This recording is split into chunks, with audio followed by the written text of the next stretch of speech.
We're going to have a look at Michelle Troconis' third interview with police. And before we get into it, there are a couple of things that you should probably know.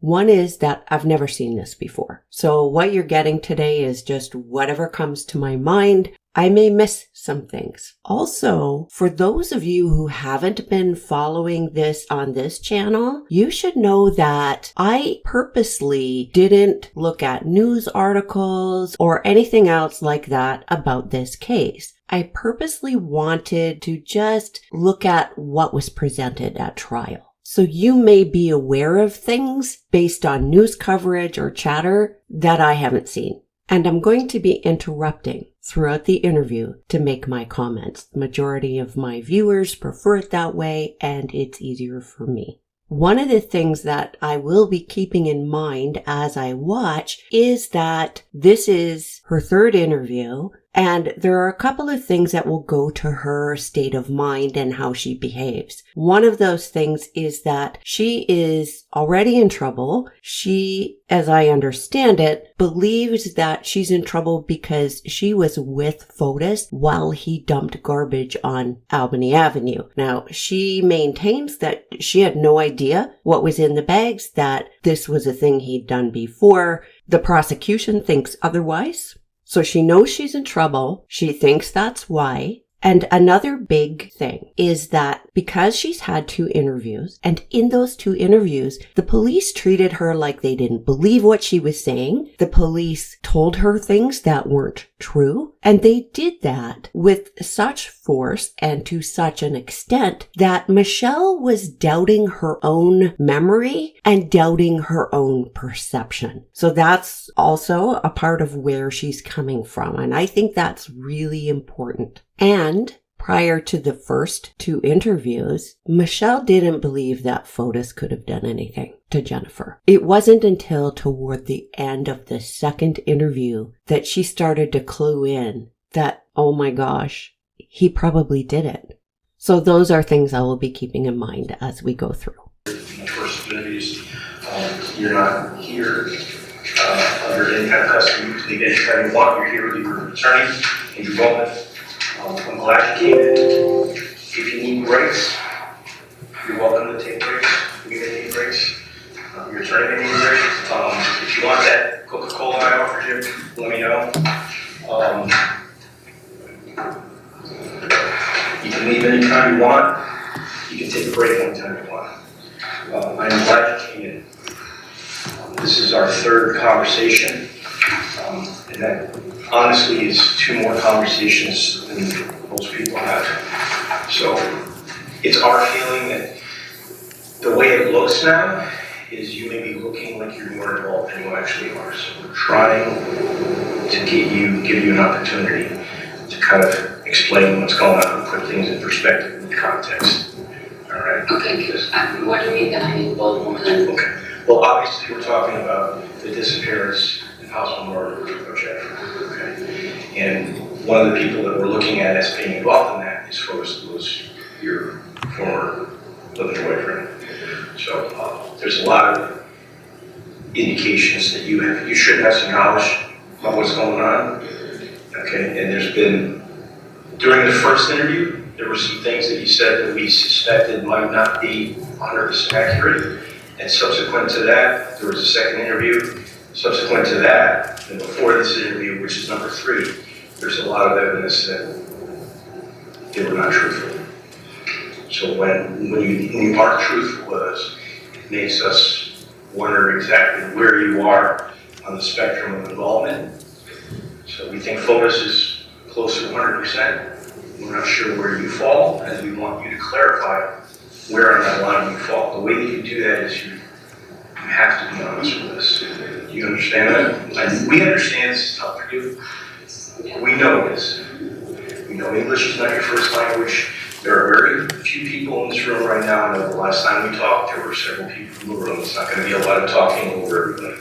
We're going to give you as much time as you need to think about things. If you don't understand a question, you're more than welcome to ask us to rephrase it or re-ask it. But we need to get to what actually happened. Leading up to and on the 24th of May, and following the 24th video. Okay? And we need you to be 100% forthcoming and honest. I mean, you're honestly willing to help yourself. And we want you to do that. We know there may be some things, Michelle, that you don't honestly know the answer to, and that's acceptable, but we know that there are things that you absolutely should know the answer to, and we need to clarify. We've gone through some of these things already, and like I said, this is just one thing that we prepared. So we have literally a topic, an interview one, what you said, interview two, what you said, and then other. And this is, I'm just showing you this. I may need to refer to this throughout the interview. I hope I don't, because I hope that you're kind of, sort of being truthful with us.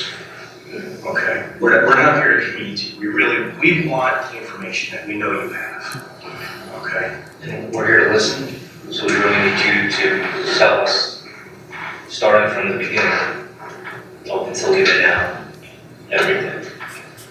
3 months have gone by just about what we knew when we first met with this, to this, to this, And like I said, we were for the state police. This is what we do. This is the first time we've done this. So, just not even getting into our resume, just trust that, and we want to hear it, so. There have been people who have sat in the chair you're sitting in right now in the past, who have done similar, who have told similar stories to what you told during the first and second interview, who ended up in prison. We don't want that to happen either. Okay, so you're giving me an opportunity. This really is an opportunity for you.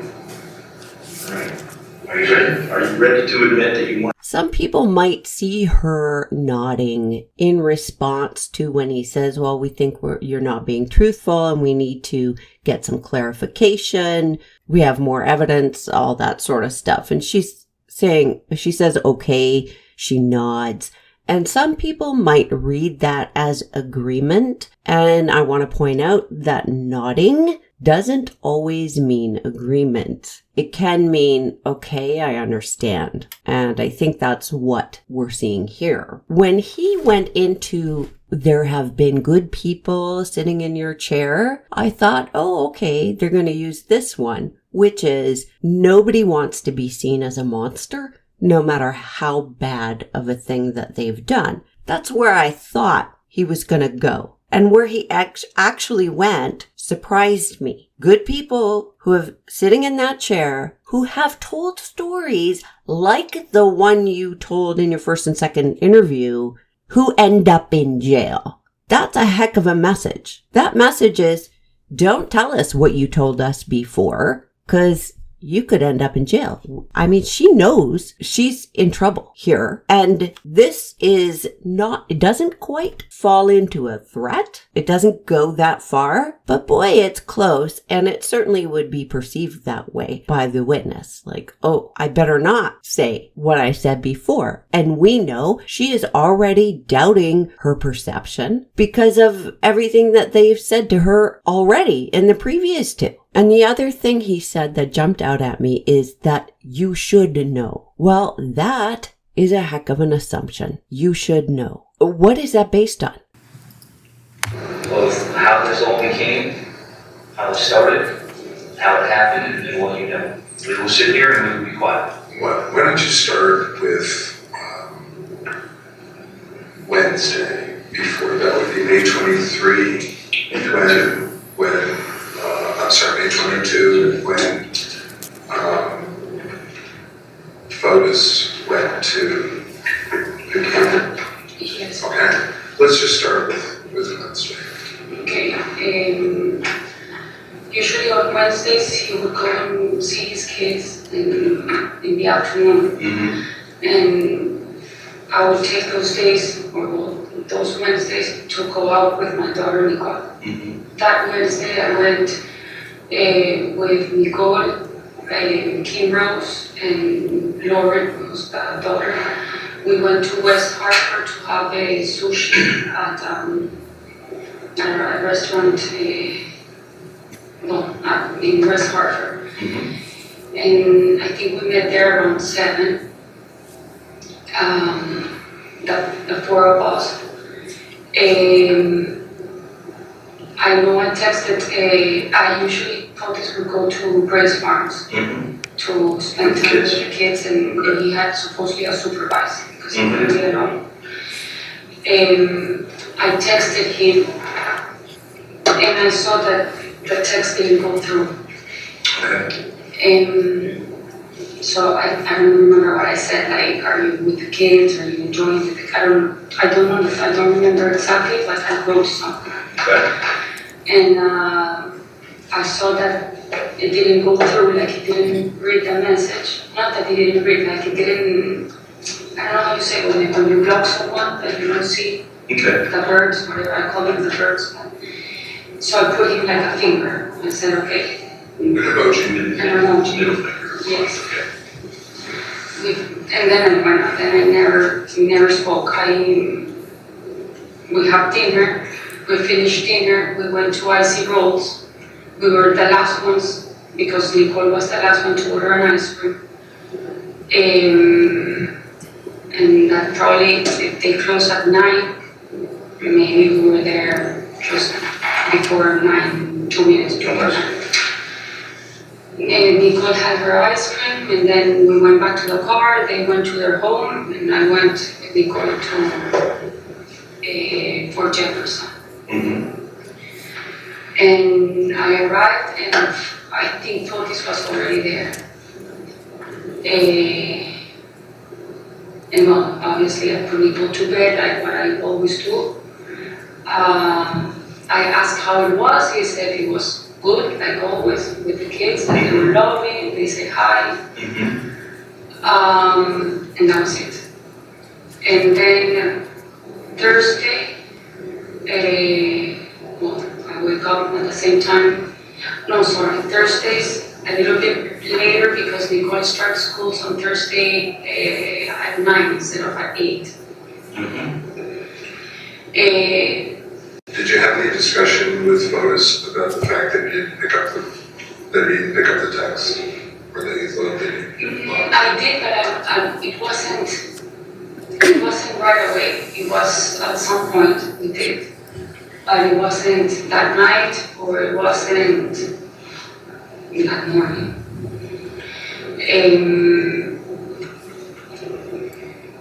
Well, so I wake up, I take showers, I put usually my like a gym clothes. I take Nicole to school. On the way, we stop in Starbucks. This is Thursday? Yes, Thursday. Okay. Because usually on Thursdays, I don't cook for her in the morning, I don't do breakfast. We just stop in Starbucks. That's like our routine. And then I drop her off. And then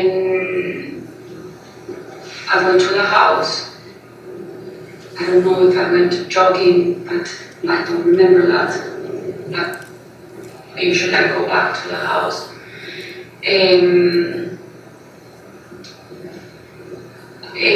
I go to the supermarket because we were having a dinner that night.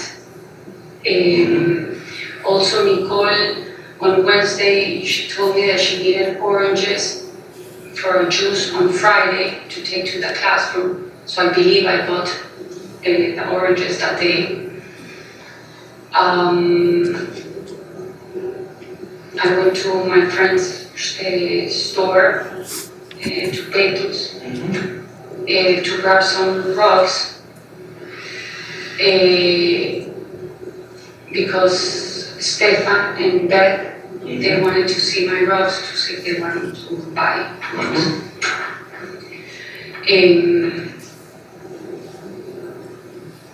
Well, obviously I picked up Nicole in school, and we went to the house. Stefan and Beth, they arrived around 5.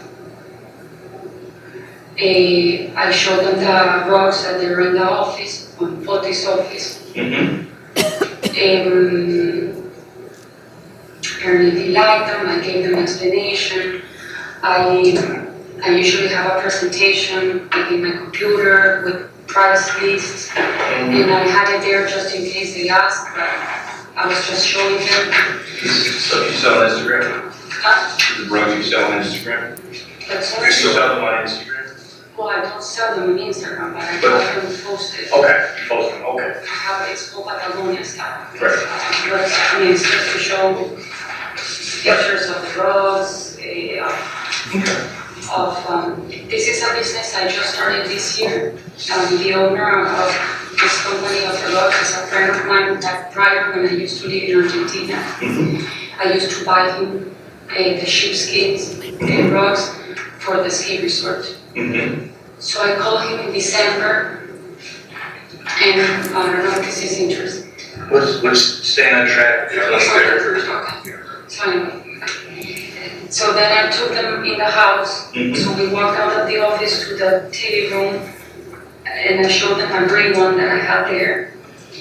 Then we went all the way to the room. I showed them the one that I had in the master bedroom. Then we went down.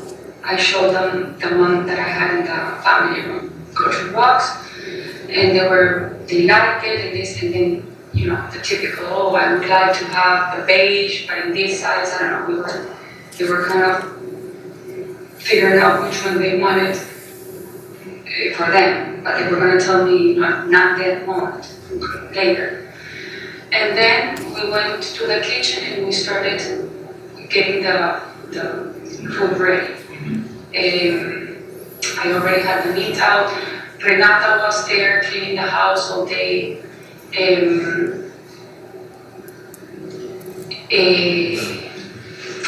I think by the time we went to the kitchen, I think Renata left. I'm not 100%, but I think she said goodbye. Well, I take the meat, the meat that I had was frozen, but I took it out in the afternoon. I got it ready, then we started cutting to do the Greek salad and peeling potatoes.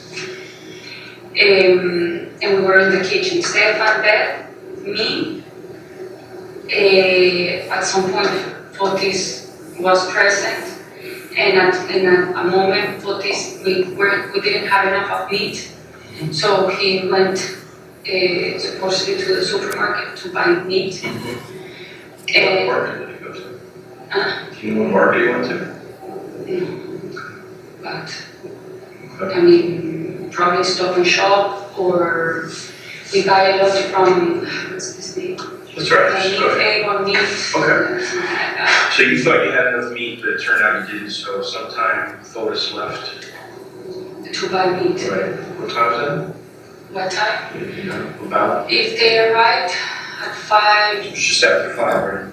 Oh, yeah. Yeah. Um, We know where Fotis was that night. so he didn't go to the supermarket. Well, Jesus, you tell us. Why don't you tell us what you, Oh, he came with a piece of meat from the supermarket. just So yeah, tell us. about everything Tell us you know. Well, he came back Okay. with a piece of meat. Okay. I opened it and cleaned it up. Okay. And then right in Hodge and Aaron arrived. Around, I believe 7. Okay. Maybe a little bit earlier, I don't know, but it was some time around there. Okay. And then, we were having wine. I think Fotis offered wine to Hodge and Aaron. And then the three of them went outside to cook the meat and the French fries. And it was raining, but not like hard rain. Okay. So we were deciding to eat inside or outside. We decided to eat outside under the porch. And we put the table outside, me and Beth and Aaron helped. And I believe we ate probably around 8. Nicole came down, we sat outside and we ate.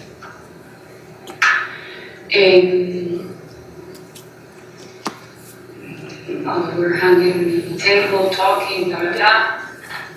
At some point, I go upstairs to put Nicole to bed.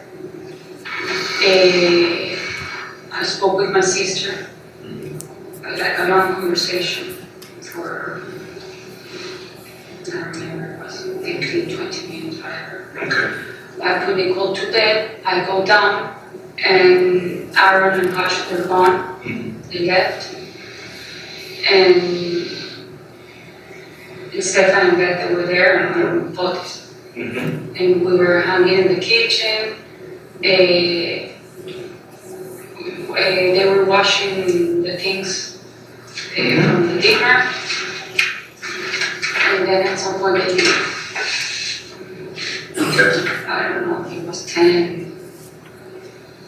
I don't know, he did. We went to watch TV. Me and Potis.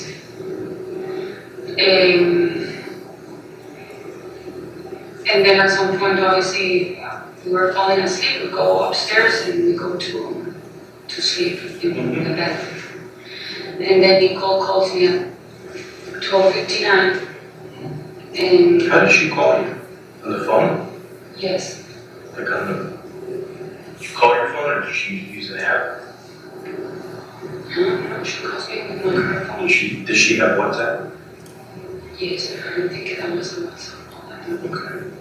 Alright. But she called me, no, it cannot be because if I found it in the AT&T logs. Okay. So she called me from the regular phone. And Like a house phone? no, So, from okay. her cell phone to Is there a house phone in the house? Is there a hardline? There's no hardline going into the house? Is there a hardline going into the office?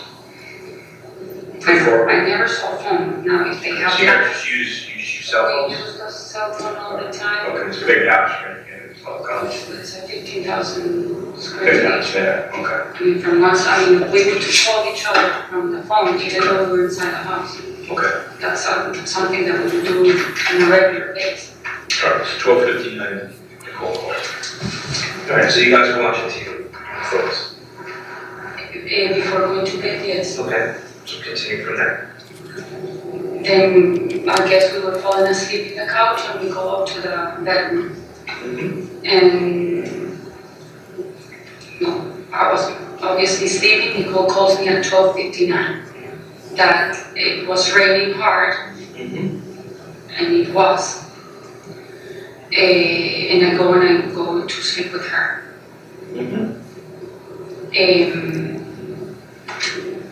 And then on Friday, I notice her language is similar to what we've seen before. She speaks in present tense, so it's difficult to determine whether she's talking about what she did or what she does. Also, even when speaking of events that are not dangerous ground for her, she's still unsure about details and she still talks about what she usually does, and that seems to be her go-to when she doesn't recall things. This is common. She's unsure about a lot. For example, she doesn't know whether Renata had left or not. She says supposedly Fotis went to the supermarket because now she is doubting everything. The detective here unnecessarily interjects. We know where Fotis went. And she questions that, and this throws off the flow of the witness's story. She assumes they were falling asleep and watching TV, so she says, I guess. It sounds like this is a routine thing. She says, at some point, several times, when the friends left, when they went to bed, she is specific and clear when she says Nicole called her at 12:59. She's sure of that. Notice, though, she said it was raining hard. Originally, she'd said thunderstorm. This is evidence that her statement right now is being influenced by what Kimball did to her previously. and then on Friday, the alarm goes on. Usually I have the alarms at 6:40.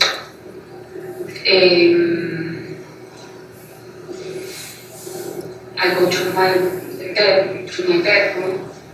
I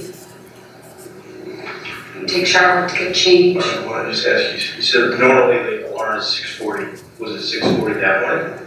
Yes. Okay. Yes. So your alarm went off at 6:40. Well, Nicole's alarm also. Nicole's? Or I think she has it at 6:35 or 6:30. Okay. I think she has it like 10 minutes before me, but I'm not 100%. Okay. By 9 for sure it's at So 6. somewhere around 6:30, 6:40. Which alarm was it that went off, do you know? Well, hers and mine was in my room. Okay. So what woke you up? And Nicole's alarm. Okay. So Nicole's alarm wakes you up. Yeah. Do you shut it off, or does Nicole shut it off, or does it just keep sounding? No, she did. Okay. Because it was on her side. She And got you it. get up? The night table is on her side. She sleeps here, and I usually sleep next to the bathroom. Okay, so you get up, and then what do? I go to my room, walk her to the Is your bathroom. alarm going off? My alarm, I think I turned it off. I think my alarm was going on. So as you walked into the bedroom, was the alarm going off? I'm not 100%, but I assume that yes, because I have the alarm set up, but I'm not 100%. Okay, But I woke up. I mean, okay. I wasn't sleeping. And then what happened so you shut your alarm off in your bedroom, and what happens then? Well, take shower, go to the bathroom, brush my teeth, get dressed. I go downstairs, do the breakfast for Nicole. When you shut your alarm off between 6:30 and 6:40 in the morning, this is a very important question, okay? This kind of goes to, it goes to whether you're going to be truthful with this or not. When you shut off your alarm in your bedroom at 6:30 and 6:40 a.m. I think mine says 6:40. So, but this is a question, When because you you said, set your alarm, when you turned your alarm off in your bedroom, was focus there? No. He was not there. No. You did not take a shower with him. No. That was a lie. Or a mistake? Or a mistake? I won't call it a lie, please. Okay. But now you realize that Yes. he wasn't there. You have to understand I the know. perception. I know, but I tell you, I will take showers with him, and I told Andy, I will take showers when we have relationship in the morning before the alarm goes on, and we will take showers together because obviously. Yeah, this is, Okay, we get it. You're tough, we understand. but the truth is, what? What is the truth? Was he there that morning or not?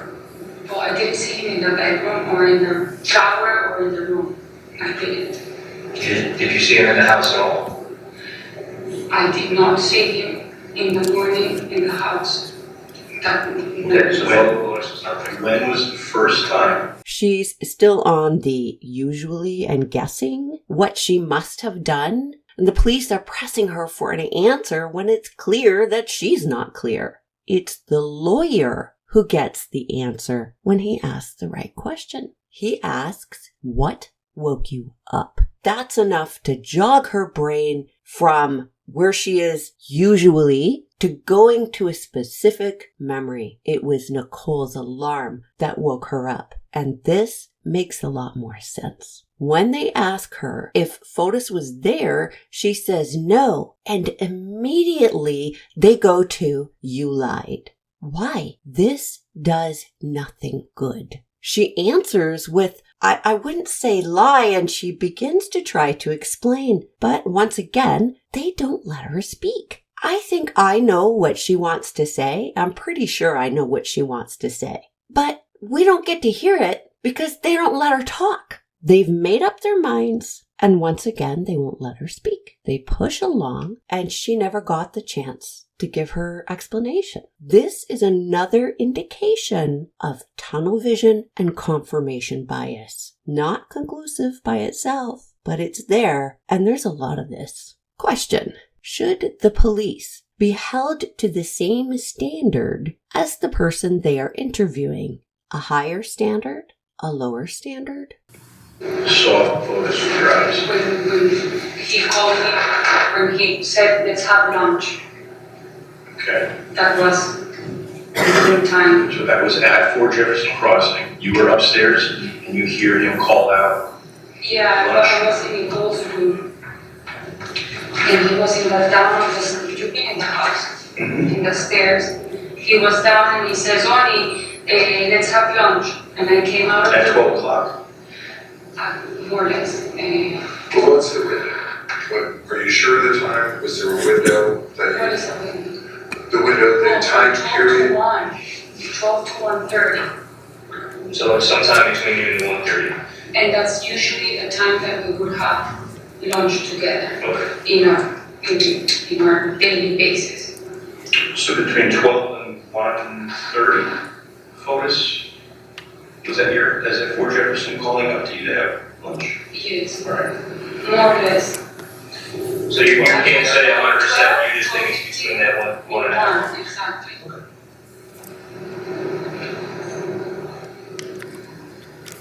So on that day, you don't know what time?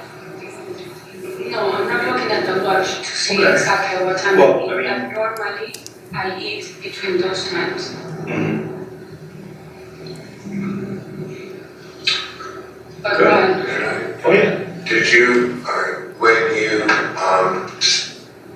when you got up, just tell, the officers what you did when you got up? And When I get up, right, when you took the call that day, all right? I went downstairs, I cooked breakfast. Usually the breakfast for Nicole can be an omelette, can be a toast with Nutella, it can be strawberries with Nutella.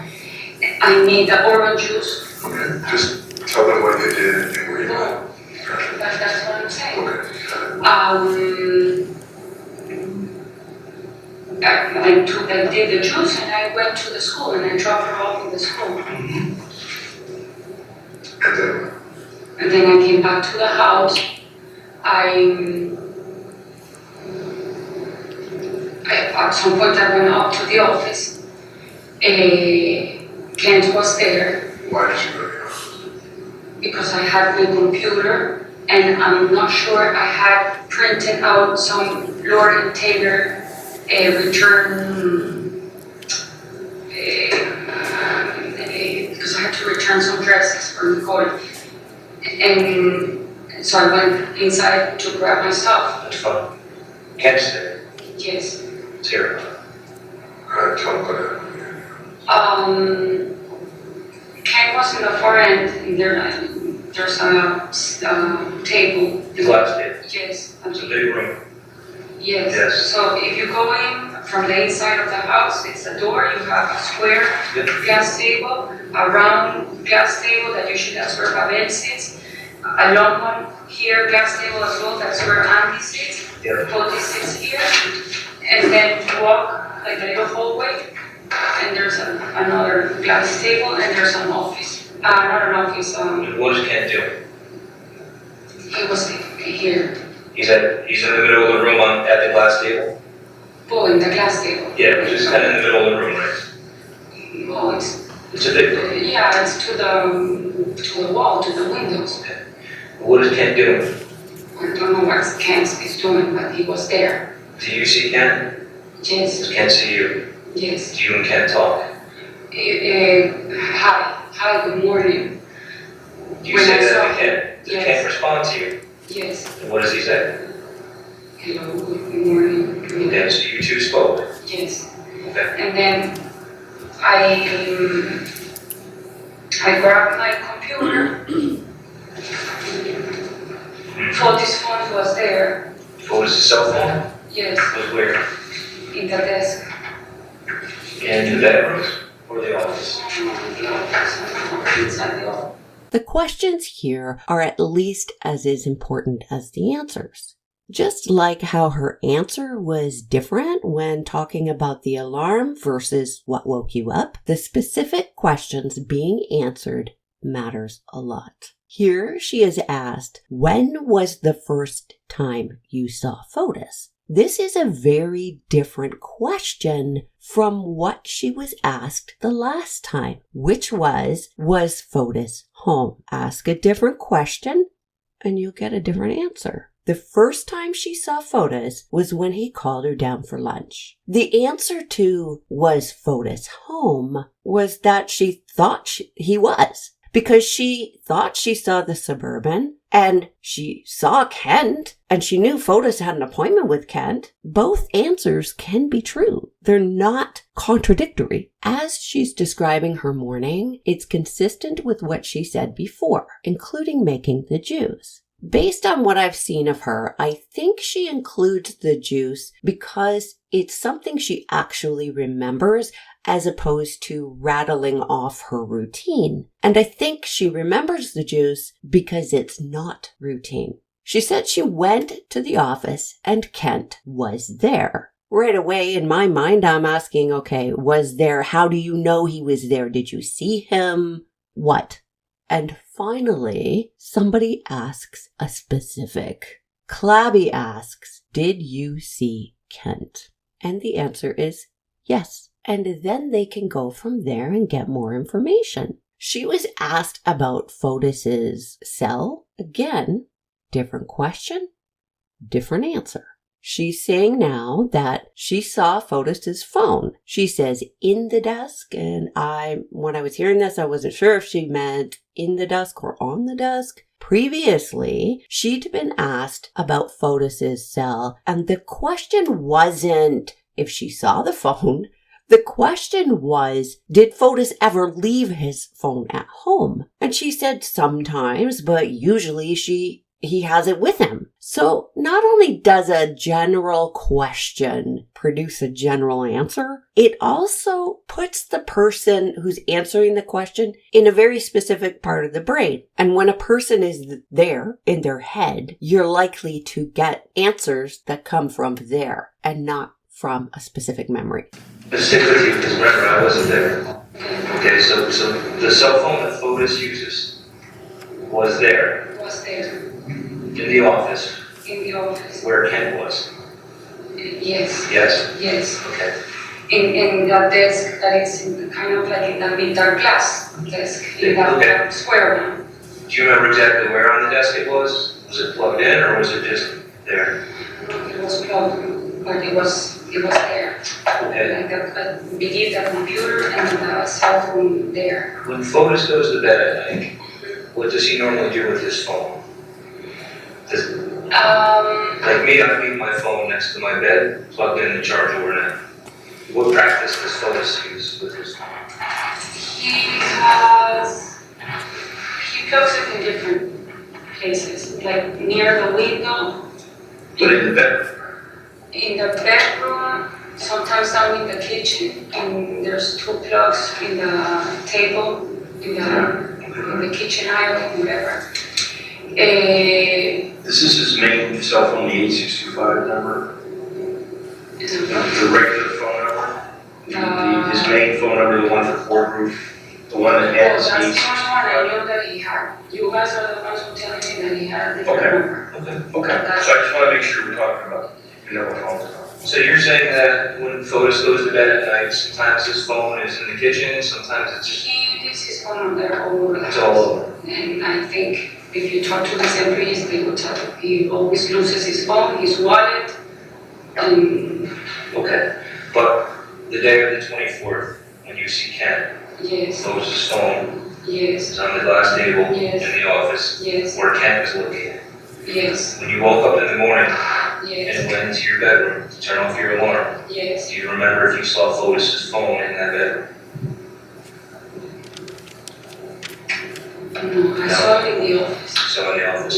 Was that the first time that day you saw it in the office, or did you see it No, I saw it in the office. just then? Okay. Right, so when you saw it in the office, were you surprised that, Fotis isn't there, right? But his phone is there? I thought he was, but Oh, so you thought, I thought he was because But you didn't see him. But I didn't see him. I didn't see him. So was it the fact the phone was there that made you think that Fotis was also there? Oh, Kent. I saw Kent. And I thought he was, but obviously he wasn't.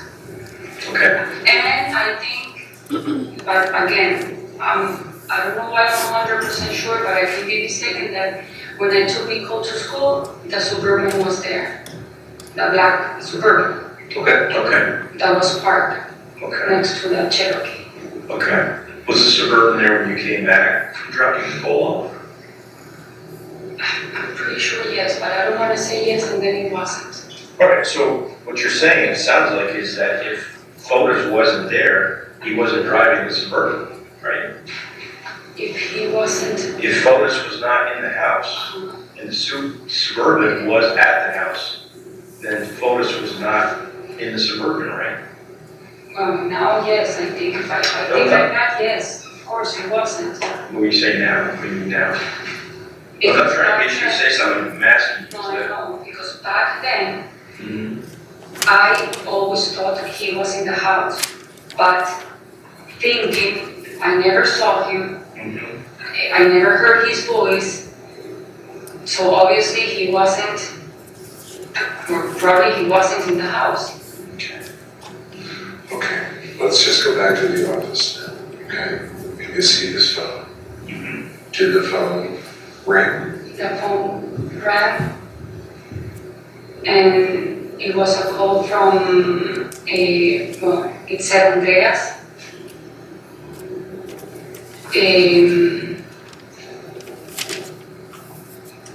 And Ken stood up, and I think he was kind of, for what I imagine, coming towards this side of the room.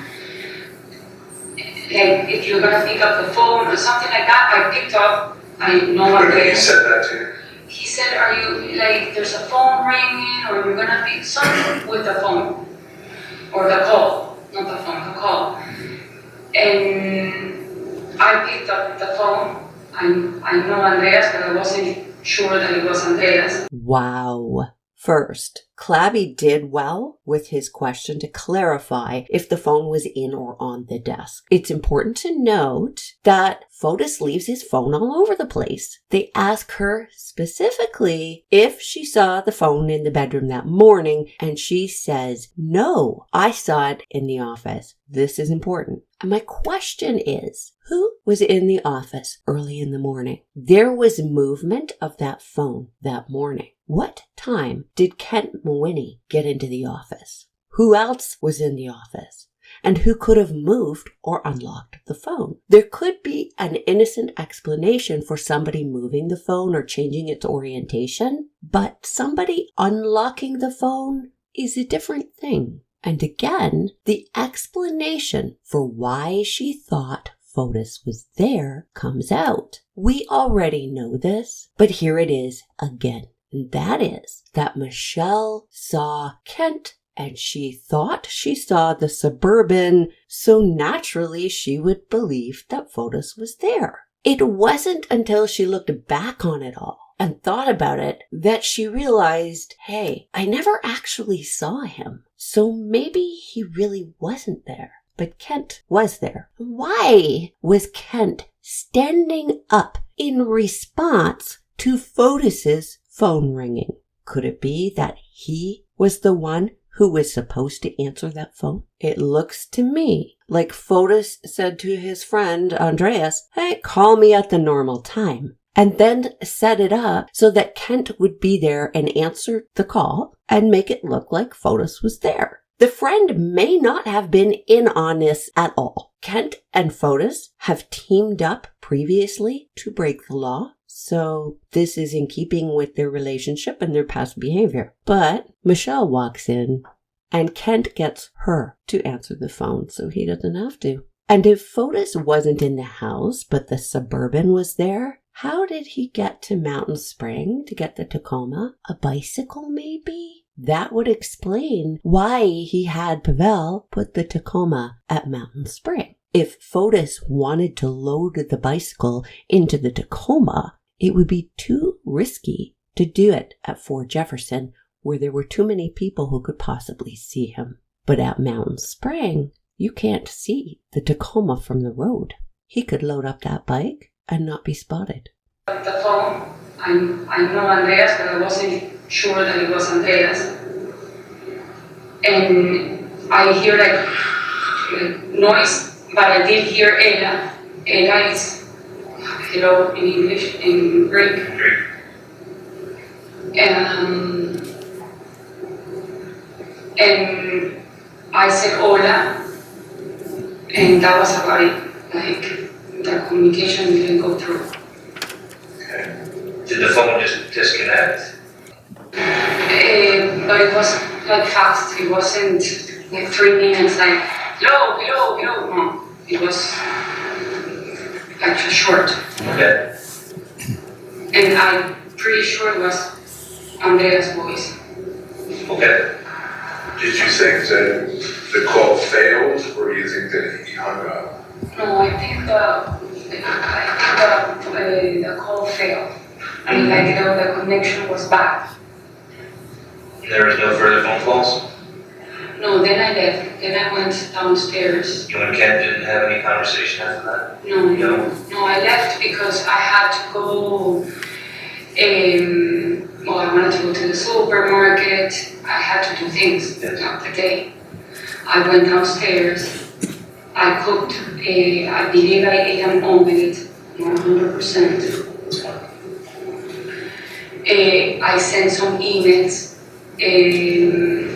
I sent an email to Nicole's, what's it called, the middle director of the school. Because that Tuesday, Nicole had fever.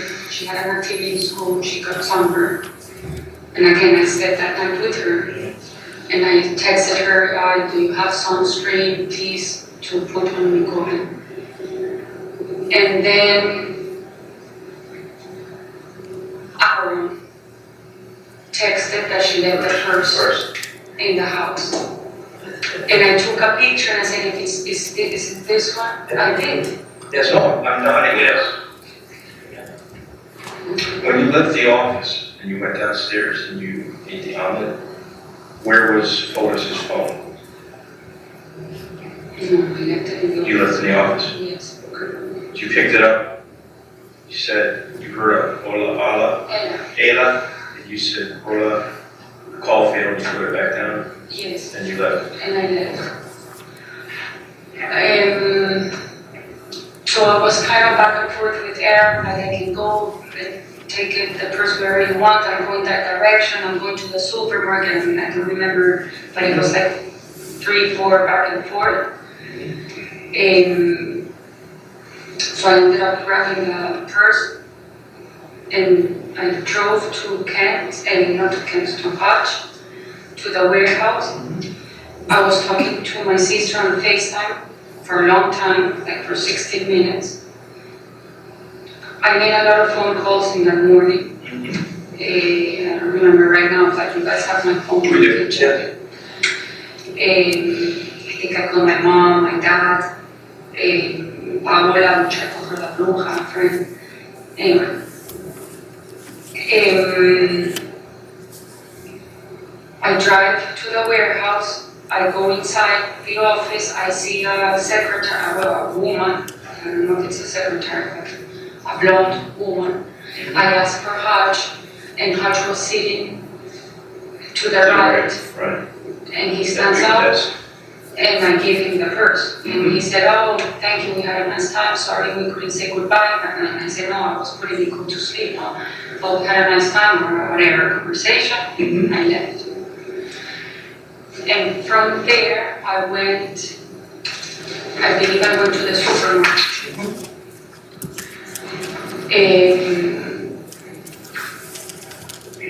On the supermarket, I found a robot. I took a picture with the robot and a video, and I sent it to Nicole, to my family. I was kind of making like a stupid joke about the robot. I bought, or I had to buy,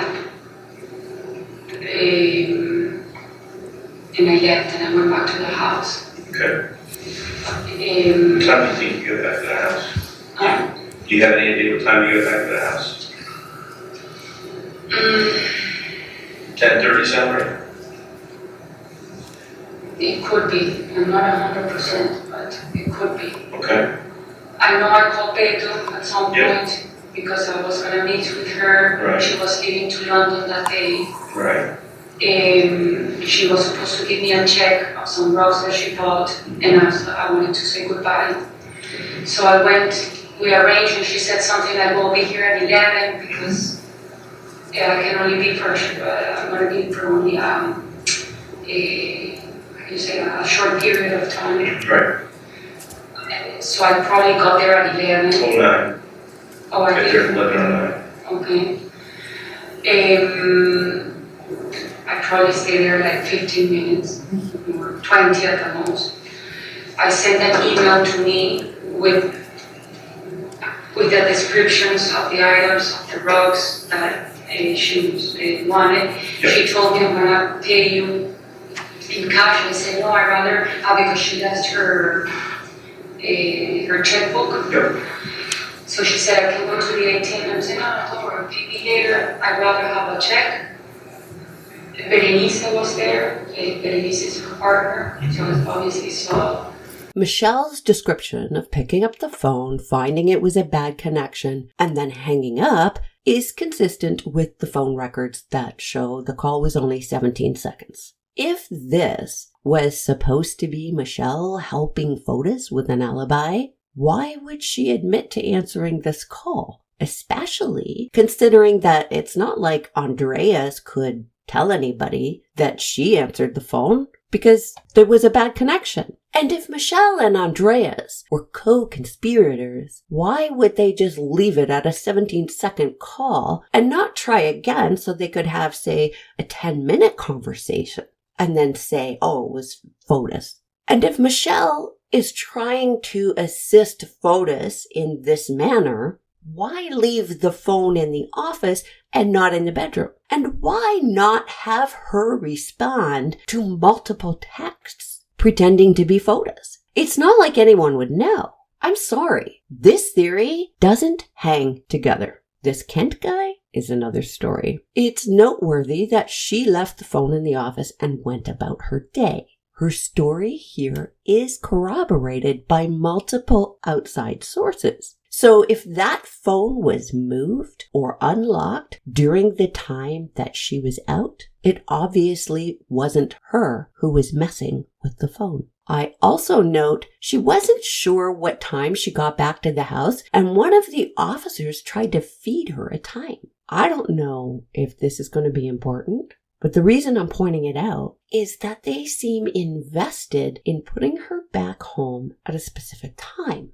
And Kimball, in particular, has demonstrated a pattern of bias and mischaracterization and calling her a liar when she's unsure of something or when he is not clear on something.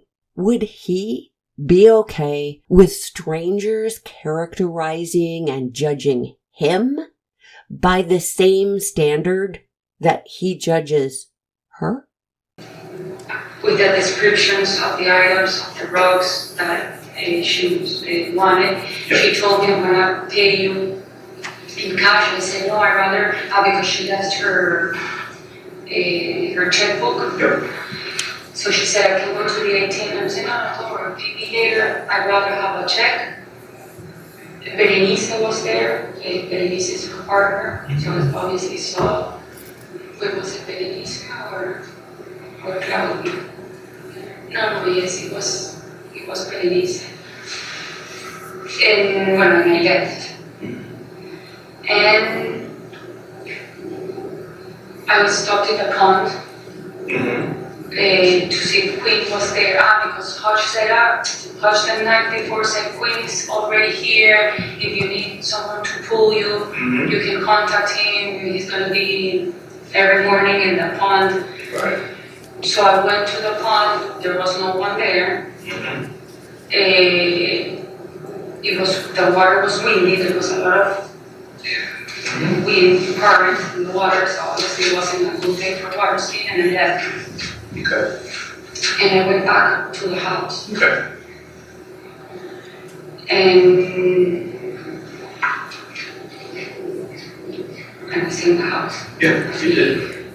You absolutely did. You stayed there till 1:32 Okay, p.m.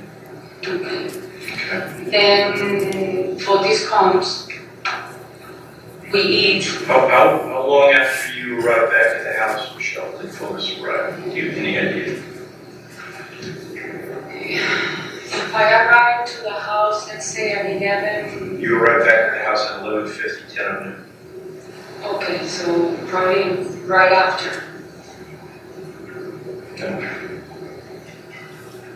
So, well, at 1, it has to be, he arrived at some point, He did arrive at some point, yes, but okay, it wasn't 12. so 12:31. Well, don't guess. Okay, I know he arrived at some point, I don't Okay. know how Don't fast. guess. Did he just show up, or did you Yes. have to go pick him up? No, he showed up in the house, So he showed up on his own? yes. How was he, what did he look like, how was he dressed when he showed up? Because this is him calling you down, right? Come down and lunch with Yes. me? He was with I believe he was with a shirt, like. Like a pullover shirt? Or a button-down shirt? Like this. Shirt and tie? No, not tie, he doesn't. Okay, so a button-down shirt. Yes. He uses. Rolls the sleeve. He rolls Did the his. shirt have a collar? Yeah, I'm pretty sure it was like Right, that. so it had a collar, but there was no tie, and he had his sleeves rolled up. You'd I say, have never seen him that much with ties, only when he goes to court. okay. And did you know, did you see Fotis arrive? No, it was. So do you know how long he was at Fort Jefferson before he called up to you? No. I was in, when he called me, I was in Nicole's room. So his appearance was normal. I saw him normal. He wasn't sweaty, he wasn't red. No, and he wasn't with blood. No. You told me. He wasn't what? With blood. So you guys told me in the last interview that he was, if he had blood. Yeah. Well, I didn't ask you, I don't know if we told you that. Oh, you asked me, and I said no, I didn't see him with blood. We asked questions, and I didn't see him with blood. okay. It's like the detail you gave earlier with the text message and you gave the middle finger and the blocking, like that detail, that's the detail we want. But sometimes we ask questions to see if there's But a that part wasn't of. that day. I know, I understand, I'm just giving you an example. All right, But the detail we like to see, sometimes we ask questions. so you're not sure when he arrived at the house, but when he did, No. he was dressed normally, and he didn't look He pretty unusual? much dressed, he doesn't have that much clothes. Mhm. And he dressed pretty much the same. Okay, That's what I recall. all right, so he calls to you and says, let's have lunch, Yes. and what happens from there? We have lunch fast. Fast? Yeah, because normally lunch, we don't sit for an hour. It's like reheated food. Sometimes we do salads, something fast, something easy. Okay, Usually it's like leftovers. Do you remember what it was? It was we ate pastel de papa. What is that? It's meat with mashed potatoes on top. I do that a lot. It's one of Nicole's favorite too. That's the shepherd's pie. is that leftover? Yeah, That leftover? yeah, Yeah, that leftovers. And yeah, then, yeah, that's and then, usually in the afternoons for lunch, normally it's, unless it's a salad, it's a leftover. okay, so you guys ate fast? Yes. Was there a rush? No. You eat maybe 15 minutes. So what happened at lunch? After lunch, at some point he calls me. And I went up. Yeah. I don't wanna, when you say at some point, it's like No, you're skipping over I something. received a call of him at 1:53. Alright, so what did you do right after lunch? Did you I clean was- the dishes? I put them in the sink. You make sure you clean the dishes? Well, yeah, clean the dishes. So you clean the dishes No, and no, what? I don't know if I clean the dishes. Oh, you put 'em in the them sink? in the sink. Okay. And then what did he do? No, I don't know.